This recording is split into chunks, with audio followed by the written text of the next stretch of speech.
Louisette est solidaire. Pour ne plus inquiéter sa famille, elle a vendu tout son patrimoine pour finir sa vie dans un EHPAD hors de prix où elle ne sera lavée qu'une fois par semaine. Sylvie est responsable. Suite à la fermeture de son hôpital, elle s'entraîne à accoucher dans sa voiture au cas où elle n'arriverait pas à atteindre la prochaine maternité située à 1 heure de chez elle. Georges est écolo. Grâce à la privatisation de la gestion de l'eau de sa commune, son prix a été multiplié par 4. Depuis, il fait très attention à sa consommation. Tatiana est heureuse. Elle vient d'apprendre qu'elle attendra seulement 6 heures au commissariat pour déposer sa plainte après s'être fait agresser dans le métro. Avec Emmanuel Macron, mettons-nous en marche vers le monde de demain.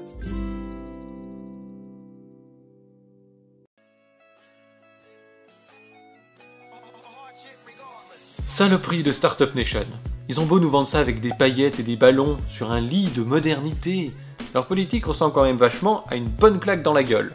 Sachez que tous les exemples cités précédemment sont tirés de faits réels, ce qui en dit long sur l'état de délabrement des services publics que le gouvernement veut continuer de démanteler pour tenter de réduire l'endettement et les déficits, enfin, paraît-il.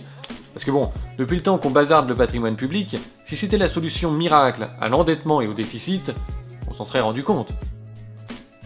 Les privatisations ont débuté en 1986. Ils ont commencé par vendre des entreprises publiques au nom du dogme de la concurrence libre et non faussée et de la lutte contre l'endettement. Puis ils sont passés aux infrastructures, notamment les autoroutes, les réseaux d'adduction d'eau, de gaz et d'électricité. Aujourd'hui, ils liquident les dernières participations de l'État dans des entreprises et commencent à vendre des aéroports et des gares. D'ailleurs, la SNCF est en train d'être segmentée en diverses activités dans l'optique de sa privatisation, et le gouvernement prévoit en plus de vendre la Française des Jeux et de confier la gestion d'une partie des barrages à qui en voudra. En 86, la dette publique représentait 30% du PIB. Aujourd'hui, elle est montée à 100%. Et dans la même période, le total des prélèvements obligatoires est passé de 42 à 46% du PIB. Alors l'argument selon lequel il faut tout privatiser pour réduire l'endettement public et les déficits, et donc les impôts, c'est un mensonge. On nous avait aussi dit que les privatisations devaient conduire à améliorer la gestion des services en question. Mais à de rares exceptions près, on a assisté à des désastres systématiques. Les entreprises qui étaient des leaders mondiaux de leur secteur, quand elles étaient publiques, ont sombré en quelques années. BNP, qui a fusionné avec la banque d'affaires Paribas dans les années 80, est devenu un repère d'escrocs et de bandits internationaux. EDF et Areva croulent sous les dettes. Alstom a été démantelé et donné aux Allemands et aux Américains dans un scandale d'État terrible, merci Macron. France Télécom, privatisée à la fin des années 90, est devenue l'entreprise la plus endettée du monde en 4 ans, puis elle a été rachetée dans le cadre d'un LBO. Alors quand vous entendez LBO, vous devez comprendre escroquerie. C'est un montage financier qui permet à des actionnaires de racheter une entreprise avec une pyramide de dettes. Et pour payer ces dettes, ils siphonnent l'entreprise au point de pousser des salariés au suicide à cause des cadences imposées. Si tout ça vous paraît un peu flou, je vous conseille d'aller voir le reportage de Cash Investigation sur Page Jaune, qui a subi à peu près le même traitement que France Télécom. Le secteur des communications n'est pas le seul touché. En fait, tous les services publics de réseau bénéficiant d'un marché captif sont devenus les vaches à lait de leurs nouveaux actionnaires, en particulier les autoroutes et les réseaux d'eau. Les prix ont considérablement augmenté, tandis que la qualité de service s'est souvent dégradée.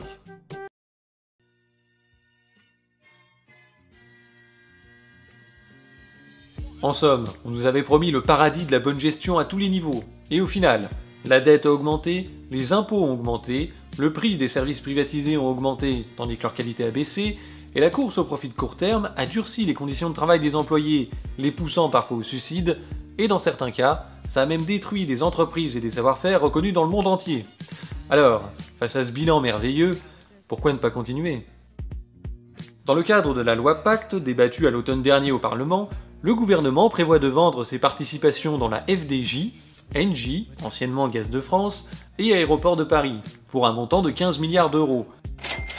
Et on sait déjà que c'est une très mauvaise affaire. Déjà en 2013, l'État avait vendu 13% d'ADP, et aujourd'hui, 5 ans plus tard, ces actions valent le double, et elles pourraient continuer de monter. On ne s'étonnera pas si dans quelques années un rapport indique que l'État a bradé ses actifs, ça c'est une routine dans ce genre d'affaires. Mais là, le progrès, c'est que les 15 milliards d'euros récupérés vont être gaspillés. Il est prévu que 10 milliards d'euros soient investis dans un fonds pour l'innovation qui devrait rapporter 2 à 3% par an. Or, les participations de l'État dans ces entreprises lui ont rapporté 1,2 milliard par an en moyenne sur les 5 dernières années, soit du 8% par an. Il y a donc des génies au gouvernement qui ont trouvé que c'était une très bonne idée de vendre au privé des actifs qui rapportent 8% pour leur prêter le même argent à un taux de 2 ou 3%. Sans doute que les règles de bonne gestion de la Startup Nation dépassent le bon sens commun des mortels. Et puis il y a une deuxième erreur qui a été faite et alors dont nous portons tous la responsabilité, moi y compris, je ne me pose pas en censeur, c'est le fait d'avoir probablement été trop intelligent, trop subtil, trop technique dans les mesures de pouvoir d'achat. Mais ça ne s'arrête pas là. Oui, il y a pire. Les 5 milliards restants sur les 15 vont être utilisés pour le remboursement de la dette. Alors que les taux d'intérêt sont si bas actuellement qu'il vaut mieux rester endetté plutôt que de vendre ce patrimoine-là. Un enfant comprendrait qu'il est 10 fois plus rentable de refinancer sa dette à un taux de 0,8% et de garder son capital investi sur des actifs qui rapportent 8% plutôt que de le vendre pour se désendetter. En fait, vous empochez la différence entre le coût de l'argent et son rendement, c'est-à-dire ici 7,2%. C'est quand même mieux que le livret A. Si l'État veut se désendetter, il devrait d'abord couper dans des dépenses qui rapportent rien, et elles sont nombreuses. Adopi, la piscine de Brégançon, Brigitte Macron, etc. À la décharge de nos élus, cette fois le prix Nobel qui a eu cette grande idée se trouve dans un bureau à Bruxelles. Le gouvernement agit conformément aux grandes orientations de politique économique définies par la Commission, qui indique dans sa version 2018 qu'il serait prudent d'utiliser toutes les éventuelles recettes exceptionnelles pour réduire davantage le ratio d'endettement public. Et le gouvernement obéit. Bon, tout ça a été un peu technique, alors on va résumer cette vague de privatisation en une phrase. Retenez simplement que l'État va troquer, pour 3 sous, les actifs qui rapportent 1,2 milliard contre d'autres actifs qui devraient rapporter 300 millions. On n'est pas sûr. Derrière cette action en apparence idiote se cache un raisonnement mesquin et à courte vue. En fait, il s'agit de dégager du cash pour embellir le tableur Excel du budget 2019 qui doit plaire à la Commission européenne, c'est-à-dire présenter un déficit inférieur à 3% du PIB. Alors, c'est formidable, nous avons un joli budget 2019, nous sommes très contents. Seulement moi j'ai encore une question pour les députés qui ont voté cette loi. On est d'accord qu'en 2020, ces entreprises seront vendues et donc l'État ne touchera pas leurs dividendes. Ça veut dire qu'il y aura un manque à gagner d'au moins 900 millions d'euros par an pour l'État. Qui va payer? Qu'est-ce que vous allez encore vendre pour boucher ce trou? Parce que nous en fait, on compte pas trop finir comme les Grecs, et on commence à en avoir plein le dos de vos âneries. Ça vous plairait qu'on se serve dans votre patrimoine comme vous vous servez dans le nôtre? Mais s'il y a que ça pour vous faire comprendre le poids de votre bêtise et de vos trahisons, ça peut s'arranger.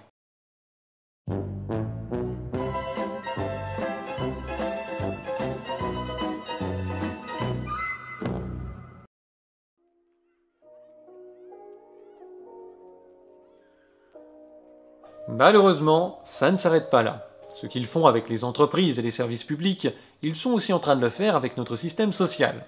L'arnaque a lieu sur votre fiche de paye. Si je vous dis qu'un smicard est payé environ 2100 € par mois, beaucoup ne vont pas me croire. Et c'est pourtant la vérité. Enfin, en théorie, vous allez comprendre. Comme vous le savez, en France on a un système social imposant, et son financement repose essentiellement sur le travail. Sans rentrer dans les détails, les cotisations raccrochées au salaire servent à financer les retraites, la sécu, l'assurance chômage, les allocations familiales, l'aide au logement des salariés, les transports ou encore la formation professionnelle.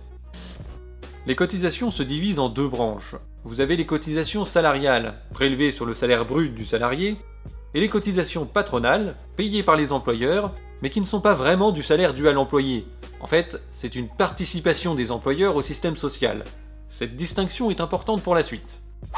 Ainsi, votre salaire se divise en 2 parties, une partie de salaire net que vous touchez à la fin du mois, et une partie de salaire socialisé, financé par les salariés et les employeurs pour payer des prestations sociales et assurer divers risques de la vie. Le cumul de ces 2 parties donne un coût global d'environ 2100 € pour un smicard en 2018. Si bien que quand un politicien dit qu'il veut baisser les charges sur les entreprises sans rien vous donner en échange, vous devez comprendre qu'il veut baisser votre salaire, car la part des cotisations patronales qui financent tous ces services disparaîtra, et vous devrez la compenser avec votre salaire à vous. Alors soit sous forme de hausse d'impôts, soit sous forme de baisse de prestations qui vous pousseront à payer des services privés, à condition que vous en ayez les moyens. Comme je le disais, 2100 € pour un smicard, c'est vrai, en théorie. Parce que la baisse du salaire socialisé est déjà bien amorcée, et ça fait longtemps que le smicard ne coûte plus cette somme à un employeur. Est-ce que vous avez déjà entendu parler des allègements Fillon? Non? Eh bien c'est une exonération sur les cotisations patronales pour les bas salaires. Elle commence à 427 € pour un SMIC, puis est dégressive jusqu'à 1,6 fois le SMIC brut. Ça permet à un employeur qui embauche quelqu'un au SMIC de ne plus payer aucune cotisation patronale, hormis l'assurance chômage et d'éventuels complémentaires de retraite. Macron et Hollande en ont remis une couche avec le CICE, créé en 2013. Cette fois, l'allègement de cotisation patronale concerne les salaires allant jusqu'à 2,5 fois le SMIC brut. Chaque fin d'année, l'État rembourse les cotisations patronales aux entreprises, sous forme de crédit d'impôt, pour des montants allant de 4 à 7% du salaire brut versé. Coût de la mesure en 2017, 20 milliards d'euros. Il n'y a pas d'argent magique. Le CICE était censé encourager les entreprises à embaucher en baissant le coût du travail. Mais des études ont montré que le nombre d'emplois créés suite à la mesure est dérisoire par rapport à son coût, et que l'immense majorité de ce crédit d'impôt, donné aux entreprises sans la moindre contrepartie, a fini dans la poche des actionnaires. Que fait Macron face à ce fiasco? Eh bien il transforme le crédit d'impôt en exonération définitive et renforce la mesure. L'allègement de cotisation pourra monter jusqu'à 10% du salaire brut, pour les salaires compris entre 1 et 1,6 fois le SMIC. La baisse supplémentaire portera sur ce qui reste des cotisations patronales après les allègements Fillon, c'est-à-dire l'assurance chômage et les régimes de retraite complémentaires. Et oh, surprise! Maintenant que Macron a saboté le financement des caisses de chômage, qu'est-ce qui se passe en 2019? Eh bien il renforce le flicage des chômeurs pour éviter que les caisses d'assurance chômage ne soient en déficit. Évidemment. Une fois de plus, il ne fait qu'obéir aux recommandations de la Commission européenne qui suggérait dans les GOPE de 2017 de regrouper tous les dispositifs de réduction du coût de la main-d'œuvre et de les transformer en réduction permanente de cotisations sociales. Ces exonérations de cotisations nous sont vendues comme des aides à l'embauche pour les personnes peu qualifiées, mais figurez-vous qu'ils ont oublié de corréler la mesure à la qualification des employés, si bien que tous les employés y sont éligibles, que vous soyez Bac-8 ou Bac+8.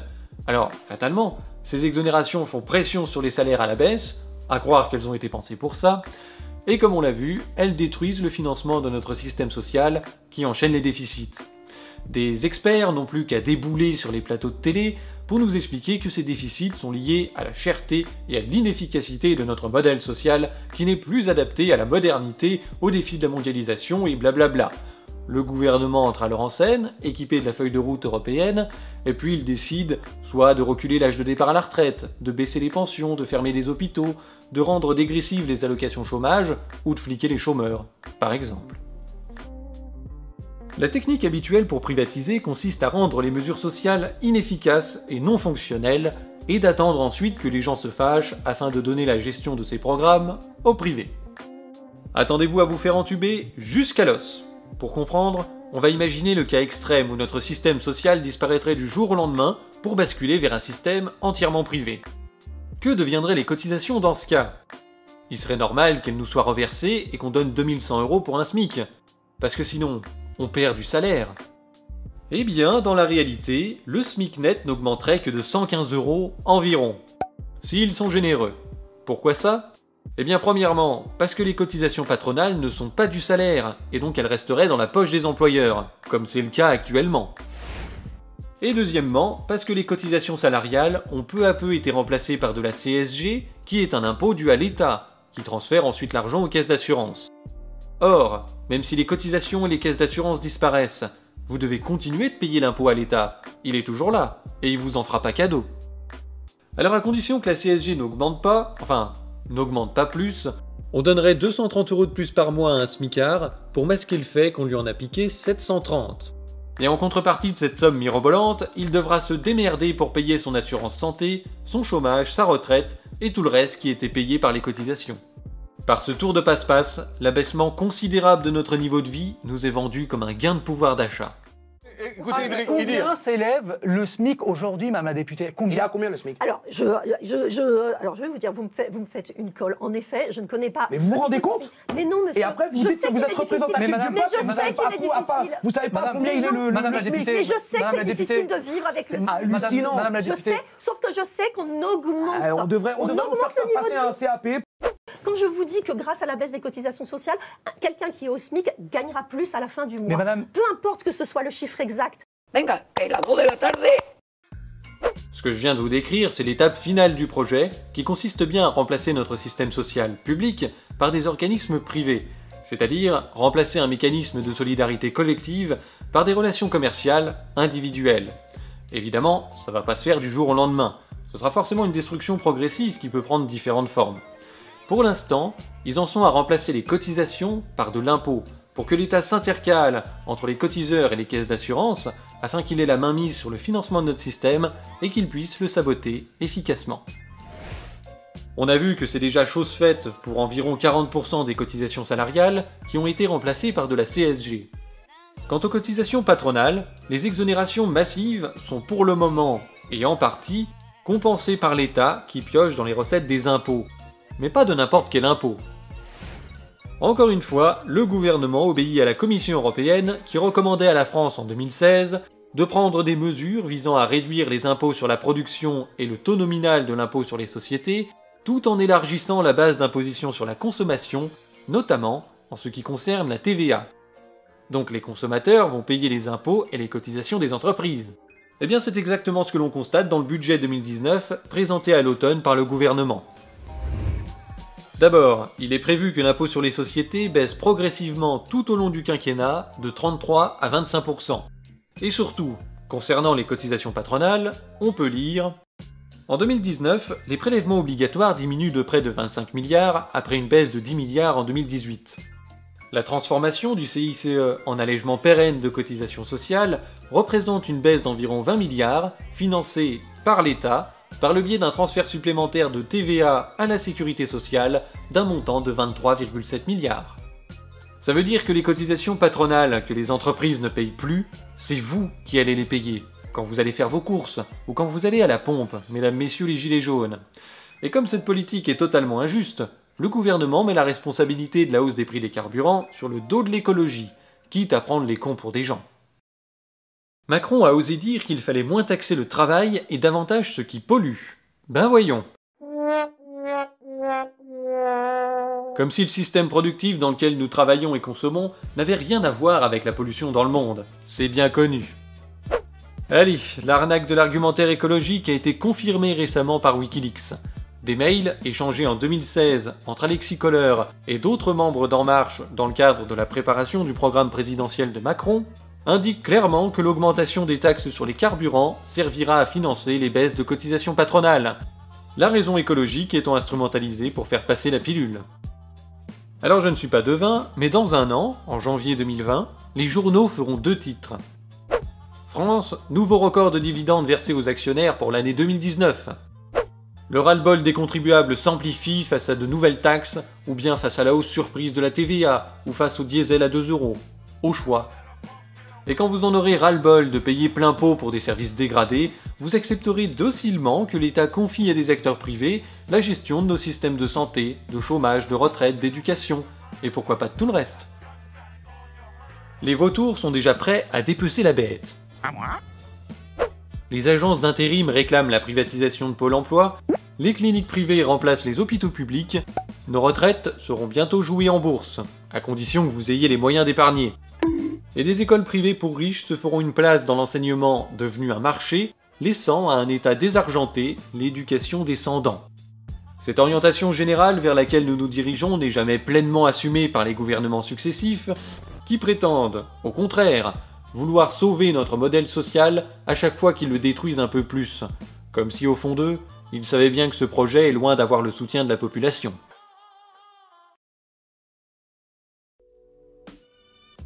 Mais alors, si les privatisations ont de mauvaises conséquences et que les Français y sont opposés, pourquoi est-ce qu'ils s'acharnent à le faire?